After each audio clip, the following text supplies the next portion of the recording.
Oh my god, we got it! You're Latino! Can you shut up for a second? What the hell is a Japanese flak? What's next? Look out for Japanese panzers? They found the Kido Butai. Do you speak Japanese? Okay, I actually took the time to count and I see 79 aircraft. I want to know the name of the guy in charge of the copy paste. Hi and welcome to History Legends. In this video we'll do a step-by-step historical breakdown of the Battle of Midway as depicted in the latest Call of Duty Vanguard. Are you ready? Is this mission going to change my mind on Call of Duty Vanguard? That's what you'll see. Let's go! Midway 1942. Can't go wrong with that. Hold on. Hold on. Why are the ships so close to each other? Oh no. Okay, so it's good. They're escort ships. And here we can see anti-aircraft cannons on the side of the aircraft carrier. That's good. Who knows? Maybe this mission is gonna change my mind after all.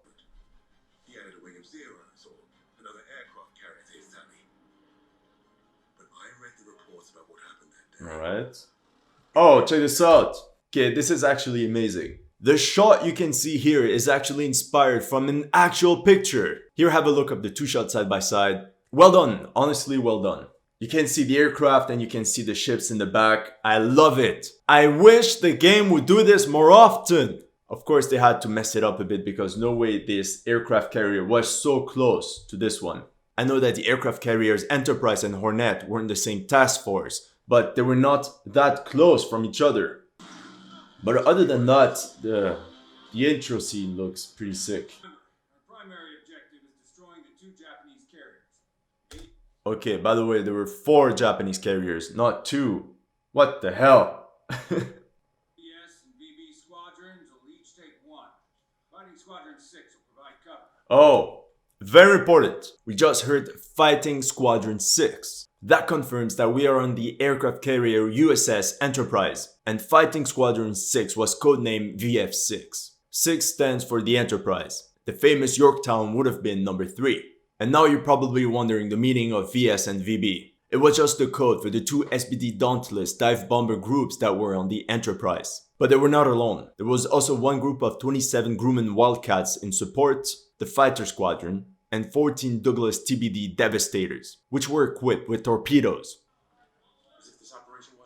Oh, Hernandez! Oh, he's Latino! I'm aware that we're playing Woke of Duty, and that their primary mission is to show how diverse the United States Armed Forces were during World War II, even if you have to wiggle a bit with historical accuracy. So for you guys, I actually went through all the pilots and gunners on the Enterprise throughout the entire war, and for a fact, there were 2 Latinos, so it's not completely crazy to see a Latino in the mission. However, we're talking about 2 out of 500. The first one, Mario Gonzalez, was killed at Pearl Harbor, and the other one actually fought at Midway, and his name was Louis Estrada from VF6. Long story short, there were no Latinos in any of the dive bomber groups on the Enterprise during the Battle of Midway, but it's not completely crazy either to have a Latino there, you know? Other than that, all the others, 70-80% have the most white Anglo-Saxon surnames, and the others had a mix of German, French, Italian, and Eastern European names, which is also, in a way, a mark of diversity. But does it count?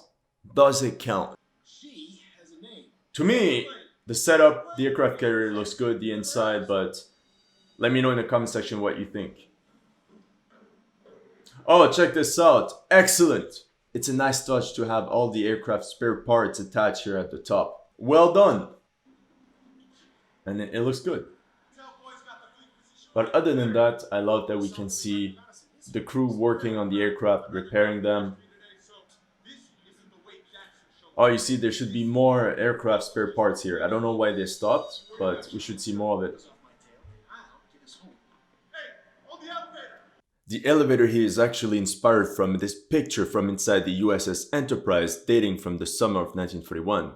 Again, I'm very pleased that they're actually getting their inspiration from actual historical pictures. And now, after seeing the pictures, there should be many more crew working on the ship. There's barely anyone. Got you, Jackson. Just remember we're a team up there, and stay in formation this time, or the SAG will have both your strikes. Formations just slow me down. You see what I have to deal with? How can you say that? Formation slow me down. I don't think any pilot at Midway would say this. Oh my god, what the hell? Again, why are the escort ships so close to the aircraft carrier? And come on, at first glance, these ships just look so fake.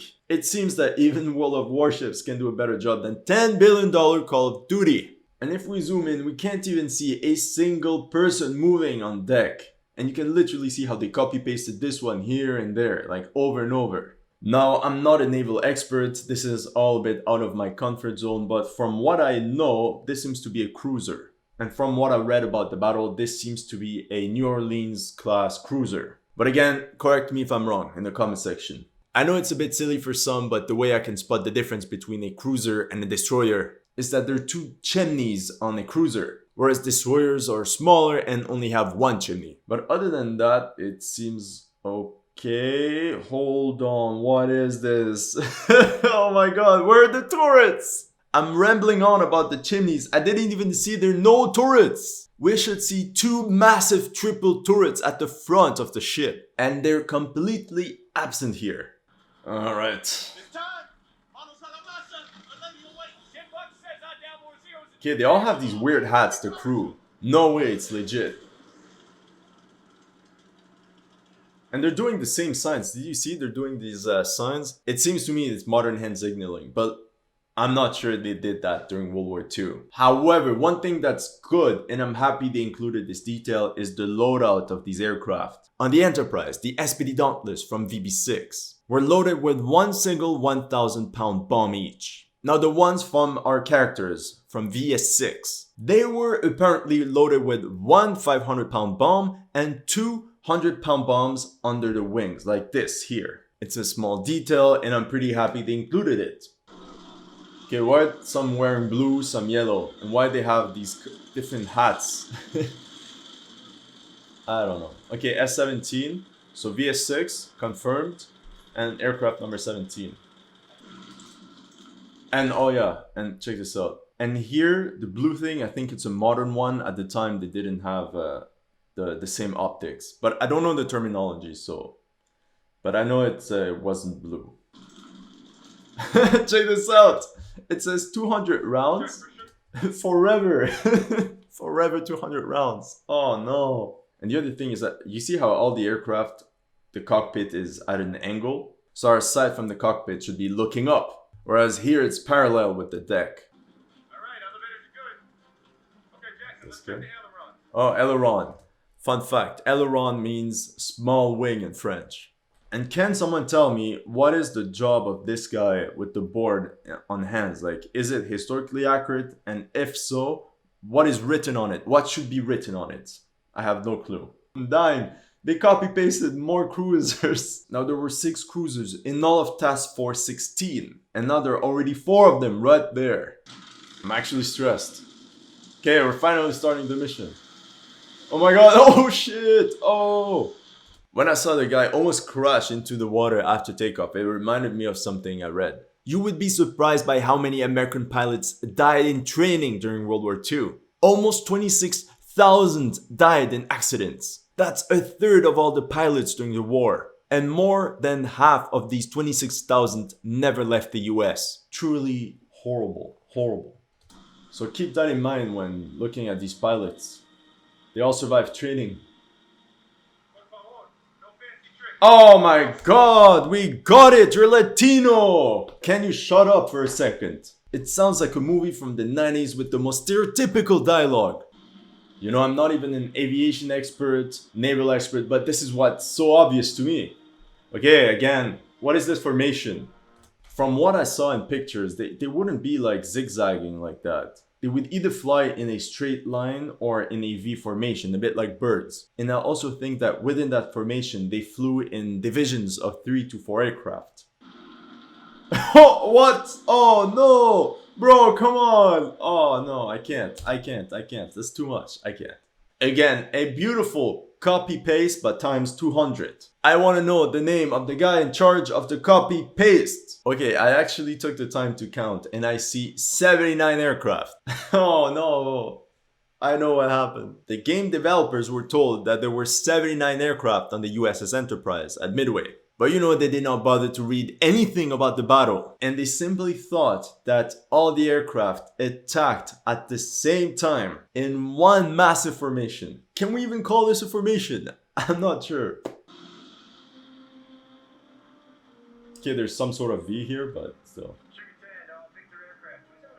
Okay, you guys are all out of formation. You said it. Something's not right. Oh no.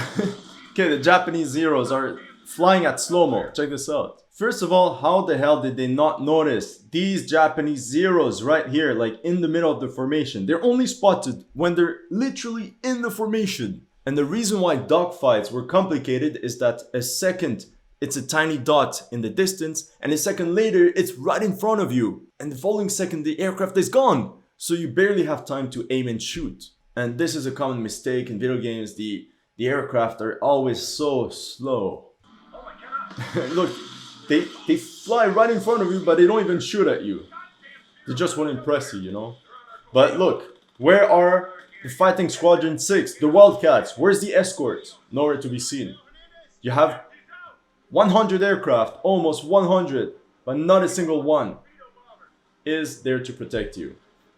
I'm confused. Did he ask us keep them off the torpedo bombers? No, keep them off from us too. The SBD was nicknamed Slow but Deadly. Slow is not our role to be chasing enemy aircraft. I feel that the game wasn't too sure of what they wanted to do. They provide us with a dive bomber with a specific mission, but then they're like, nah, you're gonna be a fighter squadron after all. Which is strangely similar to the P-47 mission from Call of Duty World War II.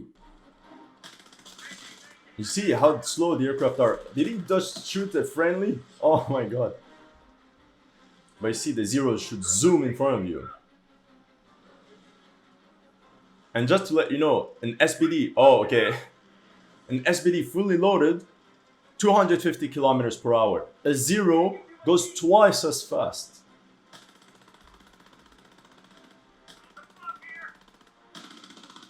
At least have something in the game where you get penalized for friendly fire. At least. Like, he's firing at more friendlies than enemies. Or at least have a limit on how much ammo you can use. According to my research, the SBD Dauntless had 250 cal fixed nose machine guns with 360 rounds per gun, and 130 cal rear cockpit machine gun with over 2,000 rounds. In theory, they have short of 3,000 rounds. In my opinion, that's more than enough for this mission. No need for infinite ammo. It would have been much more entertaining to have a fixed amount of ammo and they say, here, have fun with it. Okay, no. Already? We're already above the enemy fleet. Honestly, I'm a bit disappointed. Like, they cut through the storyline of the Battle of Midway. At this point, I'm wondering, is it actually the Battle of Midway? Can we call this the Battle of Midway?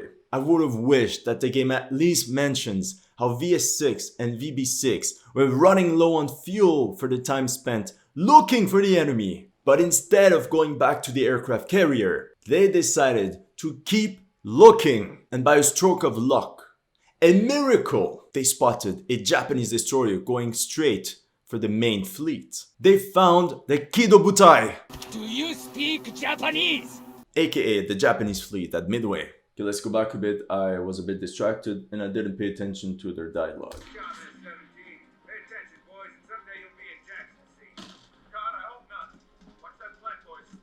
Flak? Watch that flak? What the hell is a Japanese flak? What's next? Look out for Japanese panzers? For your information, flak was a contraction of the German word Flugabwehrkanone. Americans did not even encounter flak before late 1942, early 1943. I like how Japanese... Oh my god, there's too much going on. Japanese fleet below, keep steady, okay? He's going out of formation. Not a single emotion. Hold on. Not a single emotion. So Latino guy talks and talks, but the moment he's supposed to overreact, nothing. Finding the Japanese fleet was literally a miracle. You would think that it would trigger some sort of emotion. Fear, excitement, joy. But no, nothing. Okay, Mayday, Mayday. By the way, apparently Mayday comes from the French word m'aider, which means help me. Kid, Japanese anti-aircraft artillery cannons were not that effective. Okay, hold on, no. No, come on, you can't skip the story like that. Oh no. Since they skipped it, I'm gonna tell it because this is one of the most important moments of all of World War II. Almost as if it had been planned from the start.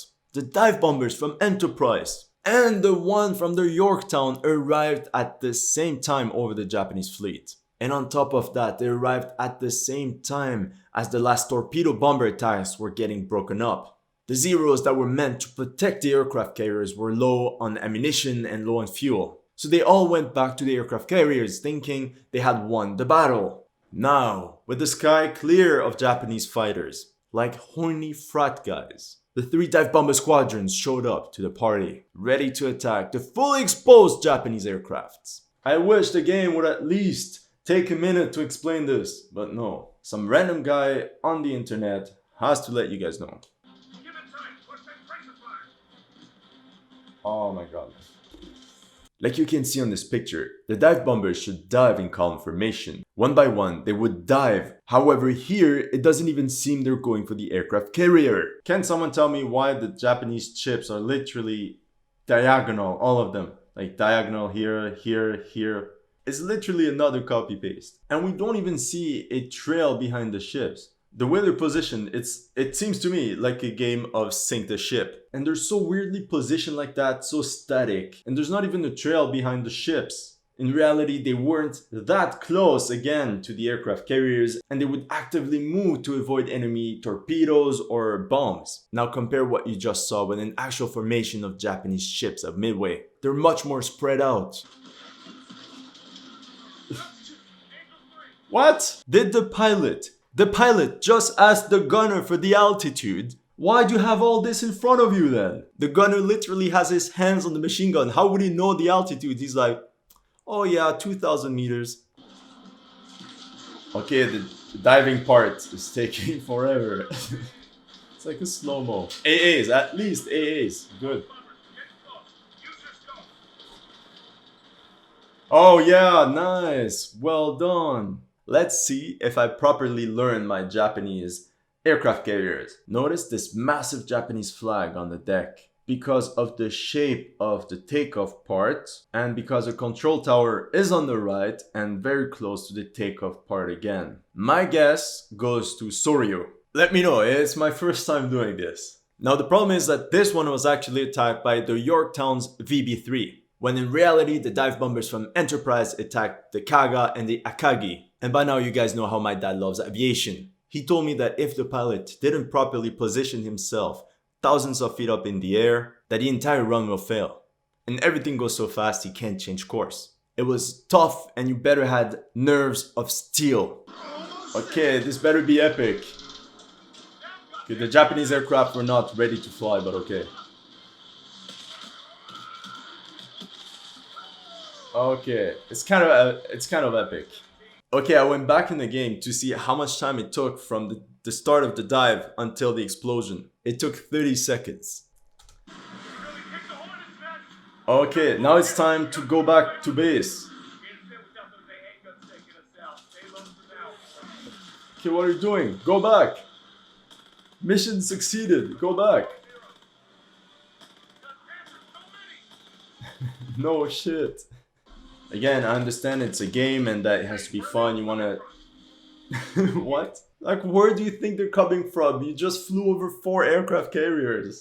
But I understand it's a game and that you want to shoot down enemy aircraft and it has to be fun, but there's so many ways they could have done this better. For example, you could switch positions with the gunner in the back. That would have been good. And at least be slow, very slow. Oh, okay, I'm happy. They included one historical information. All torpedo bombers are down. Okay, good. VT Squadron's not responding. Yes. VT-6, the torpedo bombers from Enterprise, was part of the first wave of torpedo bombers that attacked the Japanese aircraft carriers but they got ripped to shreds. I think it was 3 squadrons gone. 39 out of 43 aircraft were shot down due to enemy fire. That means all personnel killed. The only problem I see here is that why are they learning this now when they should have learned this an hour earlier in the game? Instead of the Hernandez dialogue, they could have learned that the first wave of torpedo bombers got destroyed, annihilated. Now what I find interesting is that few, if any, of the torpedo bombers actually got destroyed by AA fire. Japanese anti-aircraft cannons from surface ships were highly ineffective, and many believed that their actual goal was to fire bursts at enemy aircraft in order to pinpoint the approximate location of enemy planes for the Zeros to destroy them. And all this happened because the torpedo bombers attacked without any fighter escort. Okay, this guy would have been an ace. I don't know how many planes he shot down, but at least 10, 12. he would have been an ace, for sure. It would have been nice, you know, like in old COS, I think you could see the number of aircraft you shot down. That could have been nice. I'm being critical, but it's also not unheard of having SBD pilots that kicked ass. For example, Swede Vestaza took down 3 Zeros. And during the Battle of the Coral Sea, shortly before Midway, Lieutenant John Lepla shot down 4 enemy aircraft. And his gunner 3 others. So in a way I can say it's inspired by real events. Have the squadrons down. That's actually also some historical information. Thanks for the assist. You see, the relationship between the gunner and the pilot, that's also well done.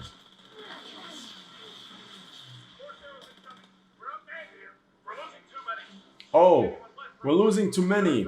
I have to admit, this is actually historically accurate. We all know about the torpedo bombers that got annihilated, but the dive bombers also suffered heavy casualties. Now the dive bombers from VB6 lost 11 out of 15 aircraft, and VS6, the ones from our characters, lost 9 out of 16. But as opposed to the torpedo bombers, loss does not mean dead pilots. At least half of those were rescued at sea. World at War, Black Cat mission, this is it. We've been flying over the Japanese fleet for minutes. I didn't even bother to look at the ships. Oh, but from what I see, the modeler did a good job. Yeah, we can see better here. Again, for me, this seems to be a Congo-class battle cruiser. We can't see properly, but it's facing that way, I think. I'll put a flipped picture of the ship on screen for you to compare. Now, if I'm not mistaken, there were only 2 in the actual battle. And I feel that this shape, I've seen it more than once. I saw a Congo here.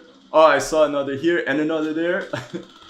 There's an overabundance. Oh, more overabundance of Congo-class battle cruisers. Oh, more over there. Literally, copy, paste, paste, paste, paste, paste. What? And what did he say? Regroup for the second dive? Oh, no. Didn't the guys drop the bombs already? Ah, yeah, I forgot. This is an American game. You get free refill for everything. From what I remember, they went back to Enterprise, refueled, new ammo, and went back to attack after. Okay, why are we now in the middle of a storm? Why is it raining? Why is it cloudy? All the reports at Midway said the weather was fantastic. Clear sky, sunny, you name it. Okay, this is a bit better. You see how they're actually far away, small dot, and coming. Okay, this was actually well done. Oh my god! Check this out. The Japanese aircraft literally crashed into us. But no consequences. Oh yeah, that happened a lot. You take down the enemy aircraft, but you get taken down at the same time. Okay, second dive. Okay, I need more a clear sight. Okay, and we see the shape here. That must be the Kaga. So this is historically accurate. The dive bombers from Enterprise did attack the Kaga. I would have wished that it's a bit harder to drop the bombs though. It's a bit too easy. The animation is sick though. Oh yeah, the aircraft is well done. The Japanese aircraft carriers had 2 of these hangars instead of 1 going throughout all the ship. And since they were closed off, this actually led to even bigger explosions. Or the fact that they couldn't maneuver as fast, but it was a problem. So the model is very well done. Wow. And that's true. The way the pipelines were set up in the ship, If one explosion happened, the entire ship would just burn like a firecracker. Poor engineering, basically. So this is actually the best part of the entire mission. Anyway, guys, this is all I have for you today. Let me know in the comment section what you thought of my analysis. If you're new to this channel, don't forget to like and subscribe. And if you want to help me create more content like that, don't forget to join my Patreon, link in the description.